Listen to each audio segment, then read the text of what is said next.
গরমের মধ্যে ওদের এই যে স্কিনের সমস্যাগুলো হয়। এইগুলো কি কোনো সমস্যার জন্য? হ্যাঁ হ্যাঁ, এগুলো গায়ের মধ্যে মাইট থাকে, পোকা থাকলে এরকম হয়। এগুলো কি ধীরে ধীরে ঠিক হয়ে যায়? ওরা হলো কি যেখান থেকে আসে, মানে বহু দূর থেকে তো ইন্ডিয়া বিভিন্ন জায়গা থেকে আসে, ঠিক আছে? আসে যখন লং জার্নি করে আসে, বিভিন্ন পয়েন্টে 1 নাইট 2 নাইট করে ওরা থাকে। আর ওকে হচ্ছে যে দারোয়ানরা রাখছিল, খুব অযত্ন করছে, মানে এই কারণেই ওই অযত্ন হয়ে গেলে তখন ওই মাইট চলে আসে, রেগুলার গোসল না দিলে। তখন এখন তো ধীরে ধীরে শ্যাম্পু দিয়ে গোসল এখন তো করা আগের থেকে অনেক পরিষ্কার রাখতেছিলাম, চেহারাটার মধ্যে কত সুন্দর। হ্যাঁ, আর ওই লাল টাই পরানো হয়েছে, লাল জামা পরলে ওকে অনেক সুন্দর লাগবে। জো বলবে যে জো বেবি, জো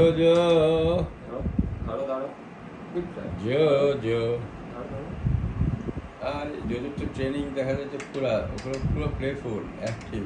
বাসায় অনেক ছিল জোজো খাবার পেলেই হচ্ছে, কিন্তু এই খাবারটা খেতেছে না।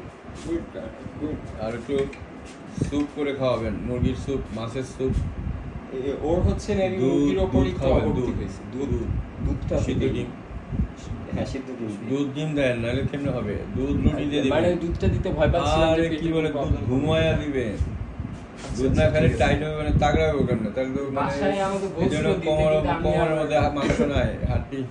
ওর অ্যালার্জির জন্য আর করি